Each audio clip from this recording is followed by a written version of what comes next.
What's up, everybody? This is Carlos Cruz of Warbringer, Magic Ritual, and Hexen, and you're experiencing Poppitt's Corner. What's going on, everyone? Welcome to another episode of Poppitt's Corner. This one's going to hit very close to home for me personally. This is kind of going back to the early days of Southern California metal for me. And I'd like to please bring on the wonderful, my good buddy, Mr. Tim Campbell of Wartoke, Visceral Decay, and now his new project, Fairhaven. Tim, how you doing today, man? Thanks so much for giving me a couple minutes of your time. Oh, dude, I'm doing great. Thank you for having me on here, Tanner. It's it's nice to see you, bro. It's been a long time, but I'm glad I'm here, dude. I'm glad that you invited me to your show. This is awesome. I'm stoked. Absolutely, man. It's always a pleasure to see you. I've talked to you and seen you in a couple years now. So, how this kind of deal works is I'm going to go through your entire musical career and just tell some stories and just have some fun with you for, I don't know, the next couple minutes or to an hour. So if you're ready, man, I'd love to get started. Let's get started, brother. All righty. So give me your kind of first recollections of just kind of hearing music for the first time, and what was the band that sort of introduced you to music and kind of what it was for you? Okay. So when I first started to metal music, I mean, this is probably a go-to. I was about 12 and a half years old. Um, and I mean, I knew nothing of good bands at the time. I was listening to like Slipknot, Ozzy, um, Tool, Nine Inch Nails, stuff like that. Didn't really know too much about death metal. And as I grew, I went through high school and stuff like that. Uh, I wanted to be in a band, since high school. So uh, I met Taylor when I got out of high school, and he was playing guitar, and I said, dude, let's start up a fucking band. And I think the first like actual band I listened to that really like blew my mind was Dying Fetus. They fucking blew my mind. Just how heavy it was, and um, I was like, I want to do this. I want to do what they're doing. And they're, for the longest time, my biggest influence when it came to death metal. And so I started the project with Taylor, Visceral Decay, and then I met Daniel and Dust. Well, I knew Dustin from high school, and he's such a good guitar player. And we started to go. It took us about 5 years to really get it down, to really you know hone what you have in that live CD. We worked really hard for it, so it was, yeah, and again, that's big, dude. Thank you for doing that. Yeah, I mean, after Dying Fetus, it kind of progressed, like Guttural Secrete, and um it just progressed from there. Yeah, so Now, let's go back just a little bit. So, did you get into like classic rock at all, or anything kind of prior to Dying Fetus at all, or was this or was Dying Fetus the first kind of band that kind of hooked you in? So there's nothing classic rock related in this story. No, no jazz, no anything. uh you know um Cephalic Carnage was probably the most jazzy I got. I kind of lost you there for a minute, but you're talking about, did I get into jazz? No, no, no. Um, So was there anything kind of tamer, I guess, than Dying Fetus? Because Dying Fetus is like, a kind of more heavier kind of band. I was just kind of curious, like, even if it's like, I don't know, Blink 182 or uh, I mean, White Zombie, Rob Zombie, big influences in, Alice in Chains is still by far one of my favorite fucking bands in the world. Uh, I listen to them daily. Also, they really honed my vocal range. Like I love Dax Riggs. Lane Staley is one of my favorite singers. And also I really enjoy a lot of goth music. Believe it or not, like I love goth music. It's my thing was the more depressing it is, the more sadder it sounds, the better I'm gonna like it. You know what I mean? Interesting. So how did you kind of how were you kind of like almost like clicking with this specific music? Was it kind of just how you were feeling at the time? So you kind of locked on to like more kind of, I don't want to say depressing kind of style of music, but I guess I'm going to have to say a more depressing Yeah, say style of it. music. Absolutely. Yeah. The more depressive, the better for me. Like especially the vocals. If the vocals make me feel something, inside, I can relate, you know, bands like Acid Bath and Alice in Chains really opened up my eyes to like singing normally, clear. I mean, I love death metal. I love Dying Fetus. I love Cannibal Corpse, Cannabis Corpse, all that stuff. Like I love that vocal range, but I've always loved how Lane and Dax took the brutal the brutal feeling of the music and then sang clear with it and gave you that emotion. When I can hear those lyrics, when I can hear the vocals, it just really speaks to me. Like it was a big thing for me growing up. Still is. Of course, man. And then obviously you found Dying Fetus and began.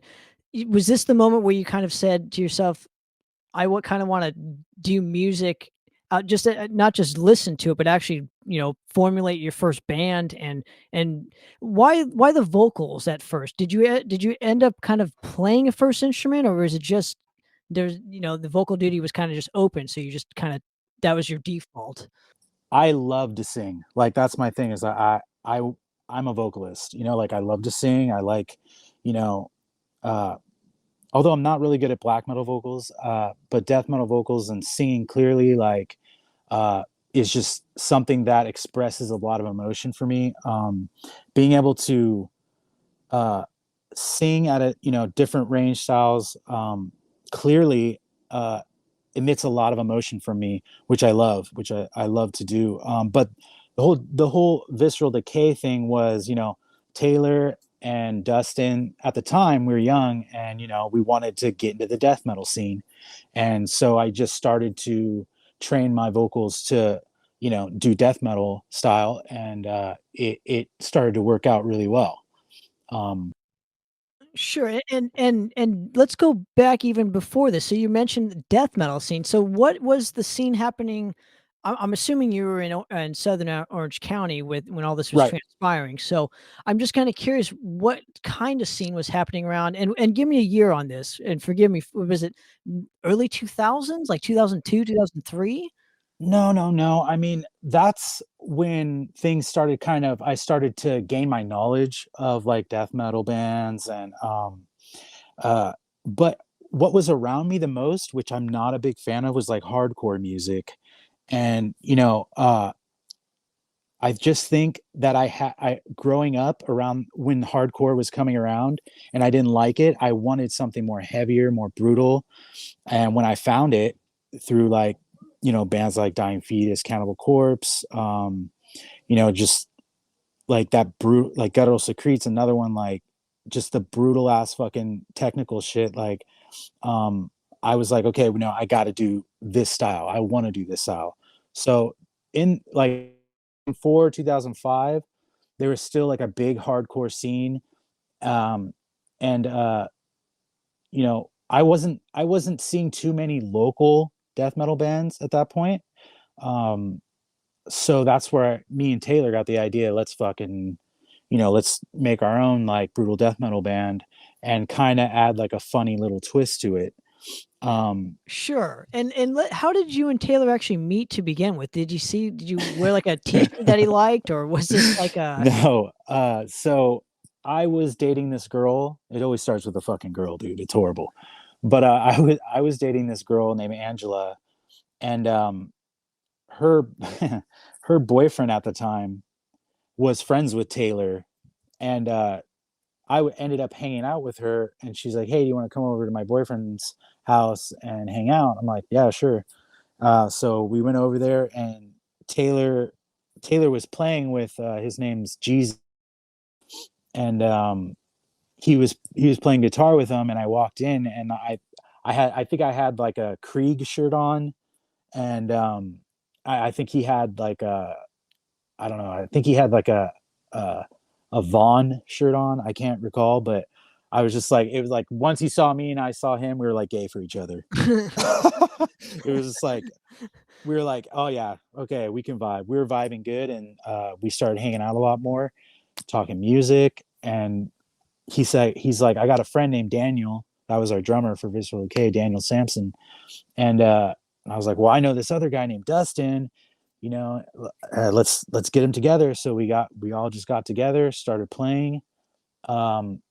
Daniel, our drummer at the time, had his uncle had a karate studio like in a warehouse, and that's where we started to practice to get better. So just the three of you around this time? Of us at first, and then later we added in his name is Edward Torres. He became the bass player, and so we played maybe a couple years with him, and it just kind of wasn't working out with him at the time. So we got another guy to play bass, Ben Dowling, and he was just like, and he had never played in death metal before. Like he was just strictly like punk slap bass, and he thrived. Like he was such a good bass player. Like it blew my mind. Well, didn't you also have Dustin around this time too on the other guitar? And how does he come? Dustin was at the other guitar. Yeah. Okay. Dustin was the like main rhythm guitar. Like Taylor had most of the technique, the technical stuff, and Dustin came in with that awesome rhythm, and it clicked from there. Dustin's a great guitar player. He still is. I'm currently in Fairhaven with him. Sure, which we'll get to it. I promise we'll get to the Fairhaven stuff. But Yeah. for now, I would just kind of like to concentrate on this kind of era of your musical life and career and whatnot. So when practicing, let's take me back to just the first moment when you guys jammed, just as either the three of you or four of you. You know, what was, I mean, that feeling must have just been overwhelming, to say the least, because it was, man. It was hearing the first time I heard Daniel on the drums. This guy was insane. Like I was like, yes, I'm like, this guy knows how to fucking rock on the fucking drums hard. And Taylor at the time was so fast. He was just really fast with his riffs, and Dustin came in there and just threw down rhythm. And at the time too, I was singing out of like a really shitty PA, and like when you get those floor monitors only, it's total feedback, and you don't know what you're into the mic, and the feedback's hitting you, but it's still really good. You're still feeling it. It's that when all of us started to play and we started to really hone the skills of what we're trying to do, the energy that we all felt, like that's what started to make us evolve a little bit, to get a little bit better, is that energy and clicking together. And I'll never forget that feeling ever. It's a great, wonderful feeling when you can get a group of guys together with the same mentality. You all want the same thing, because in bands, this is kind of hard. Like a lot of band members, they kind of want different things, and you kind of have to like cater here and there, at least the bands that I've been in. But when it's all one mind together, it's amazing. It's a synergy that I love. And to this day, I love playing with people who are on the same page as me. Now, just your influences alone, with this specific lineup in question, did all of you kind of love the same bands and Yes, just absolutely. like the heavier style of music? So Daniel was mostly, I'm assuming he was into a lot of the death metal stuff, Correct. and I mean, you guys were how old? 17, 18, 19 at around this time? I was about 18. So Dustin's 1 year older than me. So me and Dustin were like 18, 19 when we started. And Taylor is about 5 years younger than me. I think 3 or maybe 4 years younger. I don't know. But but him and Daniel were a little bit younger than us, but yeah, we all loved the exact same music, and that's what made us click really well together. Now, can I ask you about your specific lyrical content and just kind of how you infuse the sense of humor, but it also isn't it's not like overblown. It's not like it doesn't take away from the music itself. It actually adds a lot just because it's so much fun. And I'm just Yeah. kind of curious where that comes from. You know, I love to be funny, dude. I mean, life is very serious, and a lot of the death metal that I listened to growing up is very serious. You know, their lyrics are super serious. You know, despite a couple bands, but I wanted to have fun. I didn't want it to be so serious because life's already fucking serious, and in that moment in time, I wanted the lyrics to be very funny. So I tried to write very funny lyrics. An alien fucked my infant brother. That one is by far one of my favorites. Gamma Ray Cunt Punch. That song's about the Hulk punching a female's vagina. Uh, Silly, but it worked with the music, and I had fun doing it, man. It was very fun to play on stage. And how did you guys come to terms with find or choosing the name Visceral Decay? Did you kind of just look it sounds like you almost looked in the dictionary, just found two words just to put them together. So I don't know if this was the case Uh, or not, but no, we all sat around and we're like, dude, you know, and it took us years to get that name too. We all sat around and we just threw ideas back. You know, at first we were going to be called Sepsis, but I was like, you know, we gotta change that up a little bit. You know, so uh, I don't know if a dictionary was involved, but I'm sure we looked something up. But yeah, we came up with visceral decay, like stomach decay, basically. That's what it means. Um, so yeah, I mean, it just kind of went. And after, like, yeah, we went by visceral decay, but after a while, we started calling ourselves VD, like venereal disease. So I mean, it kind of just it fit a little bit, I guess, better with what we're singing about. But yeah, we just sat around and just passed idea. We just sat around, passed ideas back, and came up with visceral decay. and can I ask you around this time too, social media was kind of just booming because it's like the mid 2000s, so MySpace was happening, and Correct. how much of that played a part in a you guys finding your audience either locally or worldwide wise, and then Right. the other thing is how did this help in having you guys having getting you guys shows per se around or locally? So we kind of didn't. I mean, we used you know, the social media a little bit, but we kind of all did it by foot. You know, we went to venues and we said, "Hey, we have a band. You know, we're wondering if we can play here." We talked to the guy who's running the joints and like Malone's and Hoagie Barmichaels and they're like, "Yeah, sure. Can you sell tickets?" And we're like, "Well, we'll fucking try." You know, so he gave us tickets and we went out and you know, we we sold them. You know, we just did it all by foot, really. And I mean, we did social media too, but we pretty much kind of word of mouth. And you know, we didn't. I don't can't really remember right now if we had a super huge fan base, but most of the people that came were pretty much our friends and maybe some of their friends. So Well, I remember specifically, and I'm going to infuse myself in this particular part of this, where you guys played hoagies with us, and we had no idea who you guys were. You guys were just yeah. drinking in the parking lot or whatever, and we came over to you guys, and your attitude was just so cool that it was like it was almost infectious, and it still is. Obviously, we've been friends for so long now, but back in the 2007, 2008 era, I would say. Yes. I mean, we were a bunch of 15, 16-year-old snotty-nosed kids or whatever, and obviously we had our parents backing us up and whatnot, but you guys were doing it without this. You guys were doing it just like, all yourselves. So how much support did you guys have especially with the family wise. I mean, and just that it just seems so difficult to do on your own. It was super hard, and most of the times, like, we couldn't sell the tickets, so that came out of our pocket.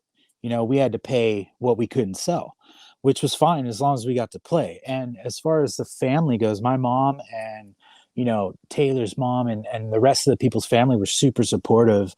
They showed up. That was the support they gave us. They showed up, although they didn't like the music, but they showed up and they supported us. Through and through, and I'm so grateful for that. And um yeah, but we pretty much we did it on our own, and we had to pay out of pocket if we didn't sell the tickets. So you know yeah, I mean, we didn't mind though. It wasn't a big thing. We loved it. And just watching you specifically with that experience and whatnot of first meeting you, we stayed for even after we played, and you guys were like the last band. But I, Yeah. I'm not kidding you when I say this is there's only been a handful of times where like I literally saw a band that was like almost life changing. So when I saw VD for the first time, that shit was life changing. The band Wow. was so tight. The Thank you, man. the the energy was just I couldn't even explain it. The music I couldn't even explain. It just like had this going back to the word you used is synergy to it. So it's like there's five guys on that stage, but you all just click so well that it's almost one in a million, and Yeah. when I'm Hmm. yeah, so it's like watching that, I was like, man, we got to be as good as these guys. Like that was like you guys were our inspiration to get better as musicians, especially and as performers. So it was Wow, dude. Thank you for that, man. But you guys blew us away too, man. Like, I can't tell you, man. You guys, and even the support from your family. Like, I love the fact that your dad got up there, bro. Like, that's so kick ass, man. And like, I would have to say, like, that day, it was your band and Visceral Decay that fucking took that show, dude. Both of us were great, dude. I loved playing with you. Um, and I mean, was that the only show that we played together? no, we played a couple more times with Xanthocroid, I think. I think we played a Oh, that's right. Xanthocroid there. But regardless of the fact, you got to admit around that specific time, the deathcore scene was happening, and I think Yes. I want to say we kind of clicked too, just because yeah, we might have not been playing the same style of death metal, but it was still death metal, and it was not deathcore. So we were, Right. I think that's why we gravitated towards each other around that specific time. Bands like Madras, Visceral Decay, Dismissed, Xanthocroid, Necroticus, all those kind of bands we had like our own pocket, as it were, where Yeah. we didn't want to associate with the Orange County deathcore scene that was just so rapid at the time. So Right. Yeah. It blew up quick. It blew up quick. yeah, but it also died quickly too It with did. deathcore. So, but I guess my point in all this is I just want to preference this. I want to say that is a huge reason why we just kind of locked on us bands together and just wanted to grow together. So I think we had to support you guys and go to the Yeah. shows and it was just like so much fun every single time. And Yes. um Yes. I want to say too, when was your first show and where was it at? Okay. Yeah. So this was funny. So one of my friends, and this is the first show we ever played. One of my friends, her name was Danielle. Um, she lived. This is crazy. This is a crazy story. So she lived in like a mansion in Orange Park Acres, right? And a couple days prior, her father blew his head off in the garage, and she had came up to us and was like, "Hey, my dad killed himself. Do you guys want to play a show in the house? There's nothing in there. Uh, invite whoever you want, and you could play the show." And I was like, yeah, we're gonna do that." And Please tell me you didn't play in the garage. no, no, no, no. But what's crazy is in the garage was still the chair that was set up and the gun case was open. and the people had just cleaned all the blood and shit and the brains off the walls and the floor, but the chair was still set up and the gun case was open. But yeah, that was, and okay, so I had hit up my friend Black Metal Ashley. I told her, hey, and this was the day of the show. I said, I'm like, hey, we're playing a show tonight at this mansion. My friend's dad killed himself in it. um I want you to invite as many people as you can. And so the show started around 6 o'clock at night. She managed to get over 200 people packed in this mansion house, bro. Our first show. And it was an awesome fucking show, dude. There's a huge, I still have pictures from, I'll have to show you the pictures, but there's a huge circle pit. Like the cops showed up and the cops loved us and they let us play out our whole, our whole set. And then we had to stop, of course, but they were there. They showed up and cause they got noise complaints, but they let us continue the show. And yeah, man, about close to 200 people showed up that night just by word of mouth, thanks to Black Metal Ashley. But that's probably the most brutal start to Visceral Decay, that story that I have. Now, how can you walk me through the differences of playing a live show as compared to just being in a rehearsal space, and and I guess the feeling that you got on that live stage, just kind of touching it for the first time and opening your mouth, and the first guttural just fucking bark that you let out. I mean, walk me through just that whole vibe and experience, and what you were kind of going through, if you can even remember that far back. No, I can, man. I definitely can. So I thought for sure I would be nervous, but once I got up there, I was so comfortable, and it felt really right. It felt right to be up there. And we practiced at least 4 or 5 times a week to really get it. So there wasn't a thing like, even though sometimes like the sound wasn't as good, it was still that synergy that we all had together that made it. It was our presentation, I believe, that made it worth everything, dude. Just getting up there, and at the first show there wasn't anybody, there's nobody really there, people don't know you. It's a bunch of people that, it's a family, friends kind of deal. But I didn't care. Being up on stage is where I belong. Still to this day, I believe that, and so the nervousness, I didn't really have any. And it just felt right. Felt really good to do that. And what is the next step after playing the first show? Do you guys immediately go into the studio, or record a demo afterwards? I mean, what is kind of the next step? So after we played, we kept practicing, um, and then I think it was about our like fourth or fifth show, I believe, that we really started to tinker around in the studio, which wasn't really a studio. It was just like we set up mics, and we fiddled with the sound to make it sound like it was in a studio. We had like a cardboard around the mics. We didn't have like an actual studio. And Taylor at the time was music, like he was doing music at a college, so he knew how to do all that stuff. You ask me, I don't fucking know how to do any of that, but um I just get to the mic and sing.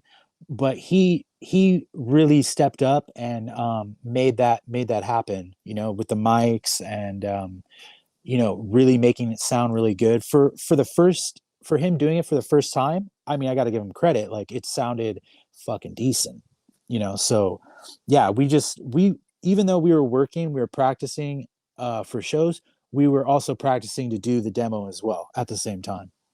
And correct me if I'm wrong here, but I remember you telling me that the vocals were actually recorded in a car or something to this effect. Yeah, we recorded them in my van, because my van had carpet Like it was like a shaggin' wagon, dude. It had shag carpeting up the walls and on the side. So I had really good condensed sound, you know? So yeah, I did it. I did it in I did it in my van. Yeah, the vocals were done in the van. Did, and how hard difficult was it for you just to record? And because it lasts forever, so you want to make sure that your vocals are just as pristine as possible. So it's like, you know, walk me just through your specific thinking around this whole time, because it's, again, this is your first time in a studio recording. Correct. So, at first when I started doing death metal vocals, I didn't know how to do them. I was just kind of going off what I heard from other bands and trying to mimic it. It's not until maybe like 4 years into Visceral Decay that I started to learn to sing with my gut. And once I started to learn to sing with my gut, there was no problems. Like I could do it all the time. I still can do it, and it's just learning how to do it with your diaphragm and your stomach and not your throat. And once I learned how to do that, my vocals got way better.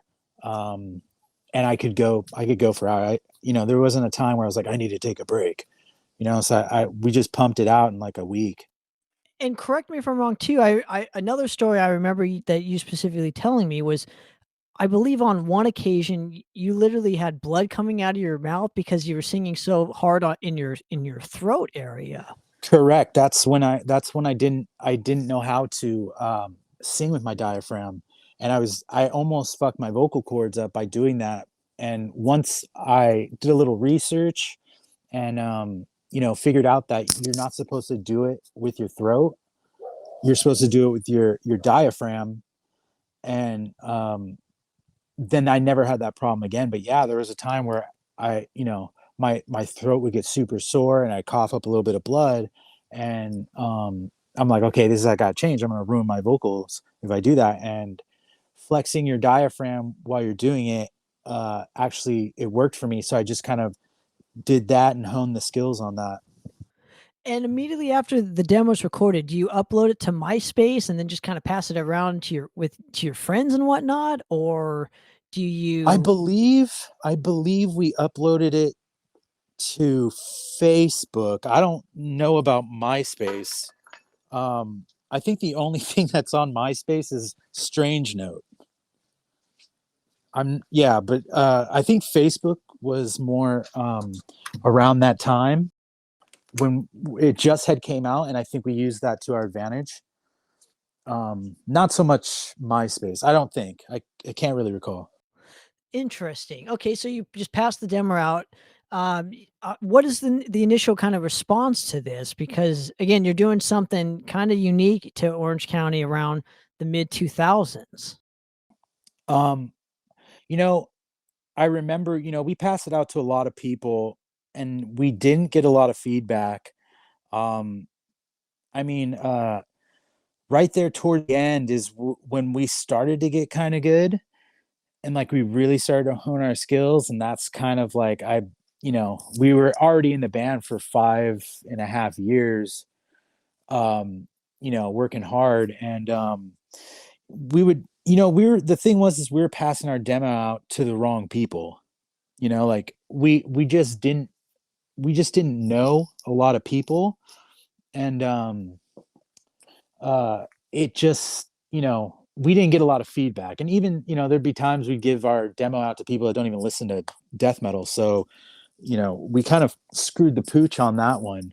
But I remember one of the shows we opened up for Vader, and I remember going up to I can't remember his name, the lead singer of Vader. Peter? Yes. I walked up to him, and he was too shy. He's like, "Nah, man, you do it." I'm like, "All right." And I walked up to him and I was like, "Hey man, here's our demo. We're big fans, big influence for us." And he was playing guitar and he looked so bugged. He looked like I just fucking ruined his whole day. And he grabs my demo, takes a look at it, and just chucks it in his guitar case and keeps playing. Right there, I was like, "Yes, that's amazing. Score. That's a win for me," But yeah, so we didn't really have a lot of feedback from it. Interesting. And I believe that Vader show, you guys won like some Battle of the Bands to play it, if I'm not mistaken, at Chain Reaction or something. So Chain Reaction did Battle of the Bands. They you play one Battle of the Bands, and if you win, then you get to open for Vader. That was the whole thing. And I have to thank you for that, you and your friends and everybody that came to support us. If it wasn't for you guys, man, I don't think we would have won that show, because you guys made that possible. Just the support you guys showed Visceral Decay, and I think really made them kind of think like, okay, these guys, yeah, they're gonna win, So I appreciate that. I've always thought about that day, man. It was a good day. Interesting. And I'm no don't know really what to say, so I appreciate it, but I think you guys are just that good of a band to where, it didn't really matter if we were there or not. I mean, the band was just on fire at that point. So, but what is kind of even before this, when did Dustin and Eddie kind of leave, and Chris and Ben come into the fold? So about 3 years into Visceral Decay, I believe Taylor wanted to do faster riffs, and not so much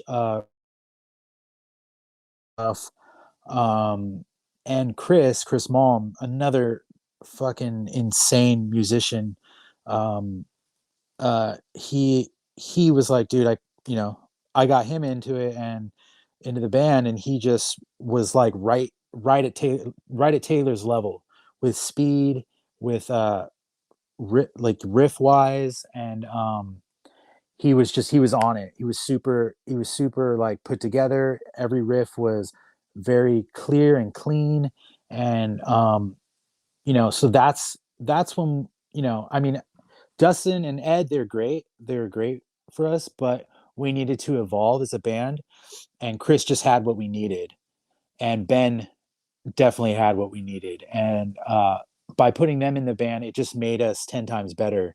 you know it would, yeah, they're great.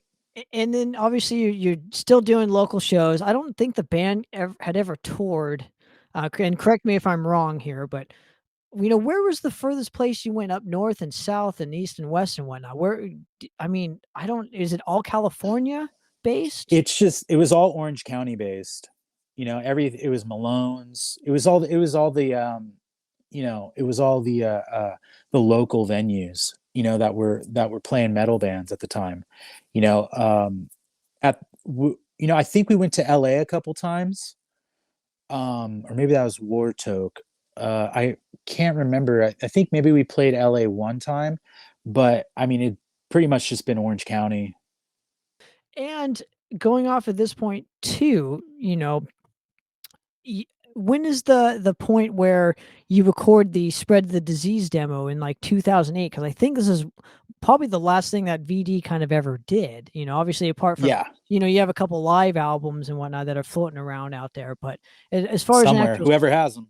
as far as an actual studio recording and whatnot, I think Spread the Disease, you guys recorded it in like a.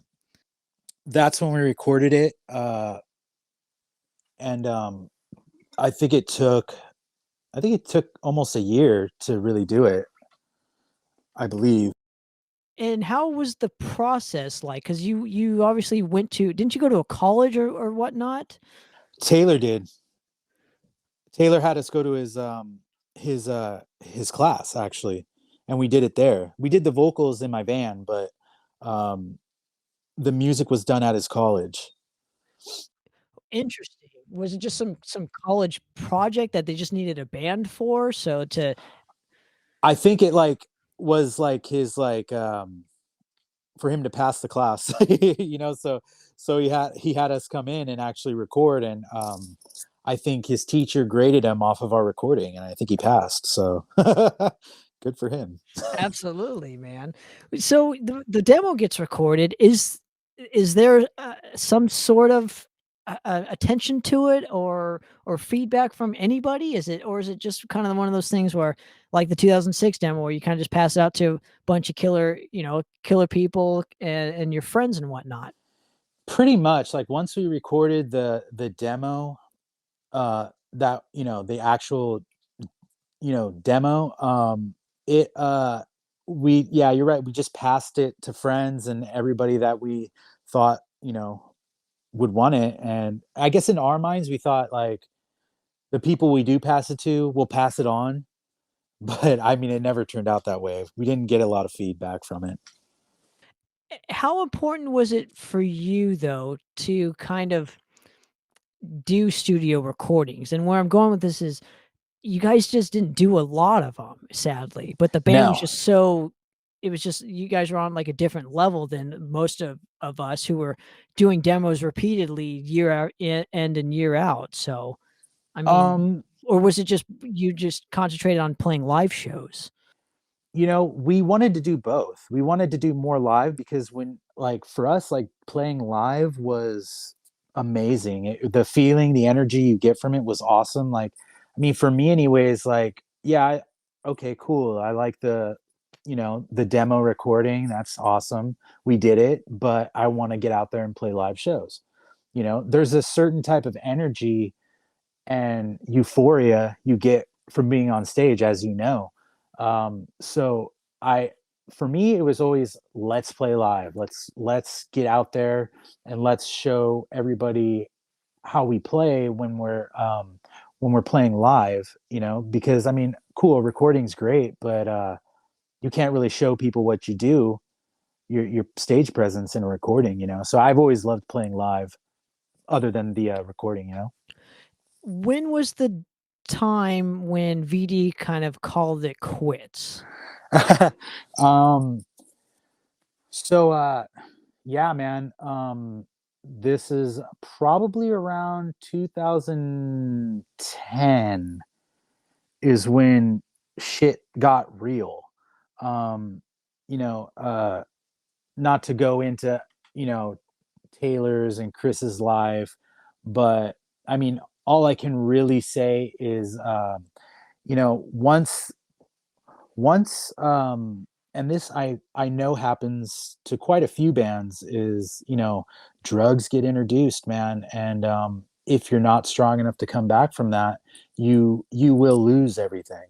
And and that's exactly what happened. Was We weren't strong enough to get past that hump, and Taylor shattered his collarbone, and which, you know um the doctors got him all fucking doped up and didn't tell him, like, okay, this is what's going to happen if you take these drugs. You're going to get addicted to them, and he had no idea. And none of us knew that was going to happen. And once they cut him off, he it was end time for all of us. We all fell down, um in that we got into a lifestyle um that was so hard to get out of.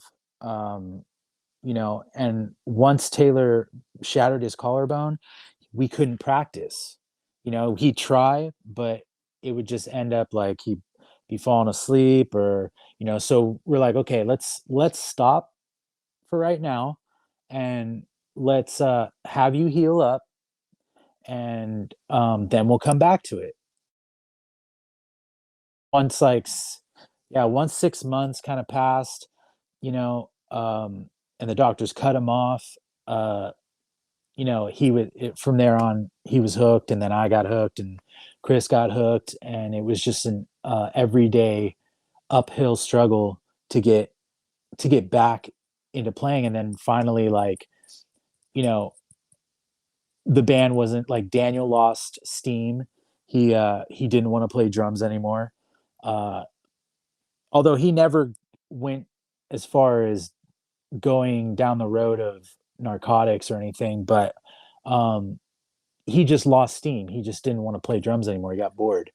Now, may I ask you this? Because excuse my ignorance with when it comes to drugs and whatnot, but I'm just kind of curious where that mentality kind of comes from. Did you not have like another kind of activity to lock onto? So drugs were kind of the answer. I'm just kind of, I Um, don't know anything when it comes to that stuff because I've always tried to find another outlet to occupy my time. right, right. So, So, you know what? At the time, um, the band at the time was everything for us. It was everything for me. And if I didn't have that, and even after the band broke up, I went to Wartoke, and um I did that for a bit. But when your best friend, when your best friends are, you know, fucking up, I it's only a matter of time if you hang out with them all the time that it's gonna happen, So it wasn't something that I saw coming, it just kind of happened. And it pretty much was the downfall for a lot of the things in my life. And for Taylor and Chris, for all three of us, it just it hooked on us so bad that you know we tried so hard to get away from it at first, but it was all around at that point. It was everywhere. um it was just we didn't if we didn't have the band, we needed something else. And since we were already kind of like hooked into like the drug scene after that, like it just got worse and worse and worse. And it didn't matter if you know I was pretty much the only one that was trying to play in other bands and trying to still do what I love to do. And it still took over my life. So it's just something that uh if you don't have a lot of self-worth, you're not you're not going to care if you mess up or be in a band or want to play music. You're just going to want to do whatever the fuck you want to do because you don't care about yourself. And that is where I was at that time. and when was the moment when you gained the confidence to kind of rehabilitate yourself and start to care, as you put it a second ago, where you kind of, I know where you're at kind of now, which you can explain however much you want to. Mm. But I'm just kind of curious, when was the moment when you found yourself again? That would be about 7 months ago, man. It's been a long, hard road for me. I've struggled on and off, with the drugs. And about 7 months ago, I was dying in a broken down car somewhere in Santa Ana with my girlfriend, and we were just not in a good place. I was homeless. Things are not working out, and I really had to go through that to really realize that this is not what I want to do. This is not where I want to be. And in 2019, I was doing really well. I was in a band again. I was, just kicking ass. I had a job. And but drugs are real. That's all I have to say, dude. They're very real. And they always found a way back to me. But 7 months ago, I just looked at where I was. I looked around, looked at my girlfriend, and was like, this I can't do this anymore. I cannot be in this in this fucking shithole car or homeless. So I just made a change. I got out of that. I got off the streets. I went to rehab. Um and I'm just, I'm kicking ass again. I'm doing great now. And it's not a lifestyle I ever want to go back to. It's a very brutal. You gotta really have some hair on your nuts to fucking live that life, bro. I don't recommend it for anyone. What tools do you now possess that maybe you didn't around, 2010, 2011, that's helped you out within the last 7 months that you didn't have before? Oh, bro. So, I mean, I have a super solid support group. I attend meetings all the time. uh, I therapy, and just kind of getting to the root cause of why did I why did that even happen to me anyways. I have, people I can call now. I have a home group I go to every Tuesday, and it's just I didn't know that there are other people out there like me that struggled this way, nor did I care at the time. But now, knowing that there's these groups out there, there's people out there that will I can call up if I'm feeling like shit, and they'll pick up and just talk to me and talk me down, and give me support. And it's what I didn't have before, and now that I have it, it's changed my life majorly. I love it. Now, you touched upon Strange Note, and I have to get to this. I just it has to Oh come my into god. fruition where, because you were doing Strange Note, which is like again, it's a fun, goofy project. I still think A Beautiful Sunrise is like the greatest fucking song in the world. I'm Oh not wow, kidding yeah. you. I have stories when it comes to showing people that song, and it's literally they'll have a bad day, and after I show them that song, it's like it's almost like my day's not crap anymore, So that's it's Yeah, dude. I have stories, especially with my buddy Alex Martin who was having a shitty day. I showed him the jam, and he laughed his ass off to where it's like, you know what, this is the greatest song ever. So I'm just kind of curious why you didn't pursue that, in place of drugs and alcohol and whatnot, and music in general. You know what I mean? Where I know, and I know you preference that you were trying to start bands, but you know, doing it, the Stranger thing you were doing all by yourself, if I'm not mistaken, correct? Yeah, so it was I made up pretty much a good amount of it, and Taylor kind of helped. Taylor, he would do some of the music, and Chris would too, but I'd play like keyboards, and it just that was the time that drugs weren't even involved then.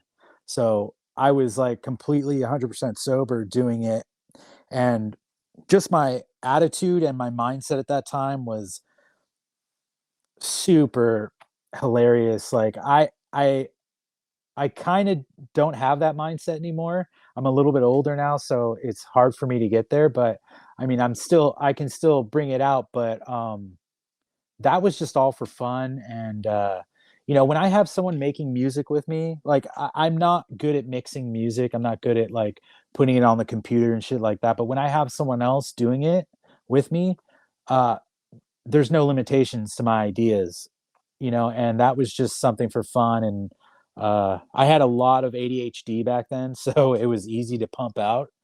Um, yeah, but I love that stuff. I can't find out. How'd you find it? Oh, I have my ways, sir, but I have a couple tracks I can send you.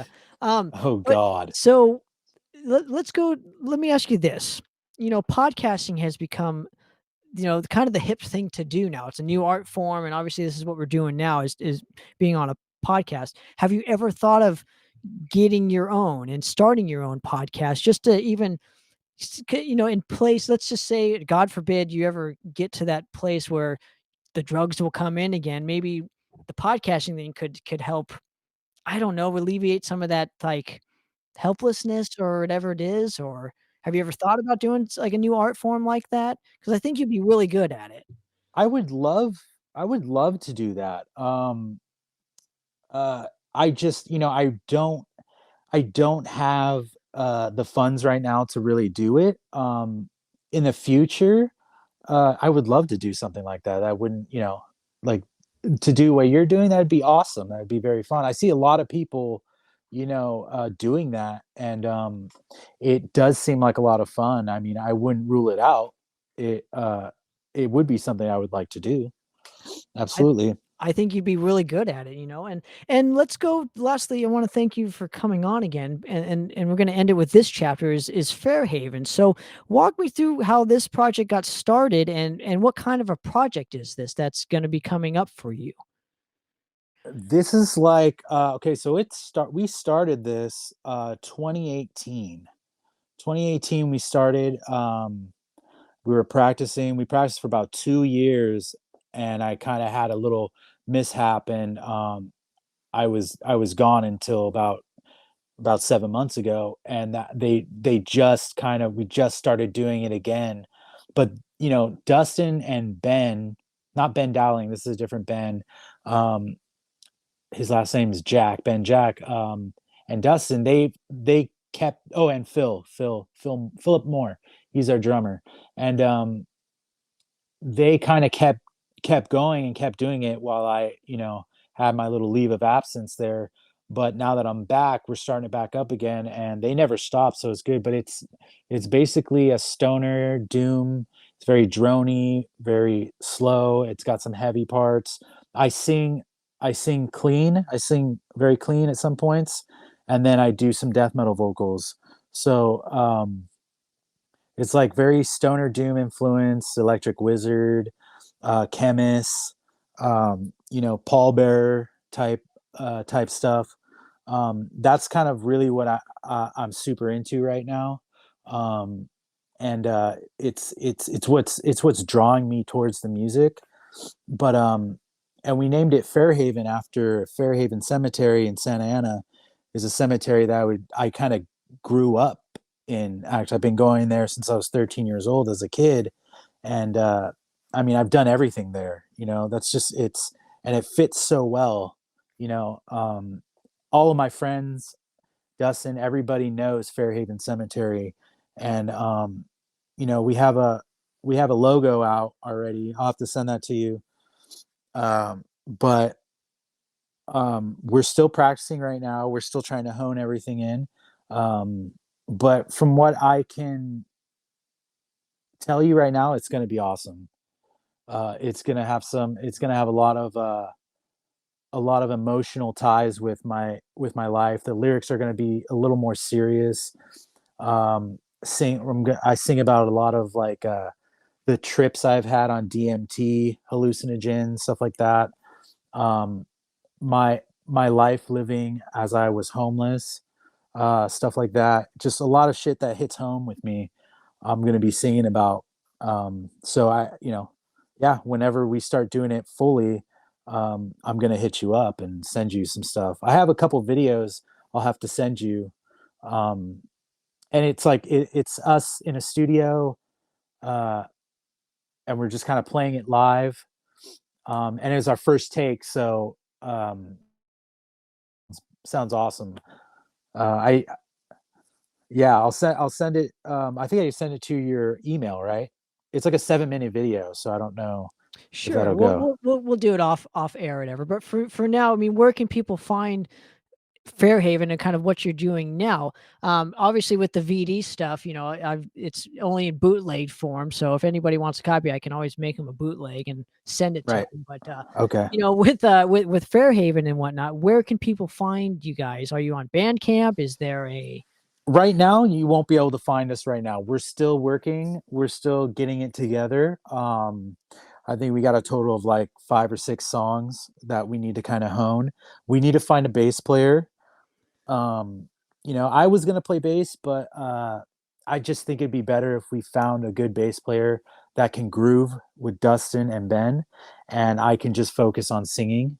But yeah, once we all get back together, which would probably be in a couple months here, we're gonna start going hard, and then we'll probably get into the Bandcamp, maybe SoundCloud. I've been in a cave, so to speak, for 8 years, so I'm not too tech savvy anymore. But we'll get you on the yeah. right track, my man. We'll get you on the right track. But Tim, I want to thank you so much for giving me a couple minutes of your time to do this with me. I've always been a big fan of yours specifically, and of course VD. I mean, and Wartoke and Strange Note, and I'm looking forward to Fairhaven and whatnot. And just having you back into the music scene is I'm just super excited for it. And but for another episode of Poppitt's Corner, guys, I'm out of here. Cheers.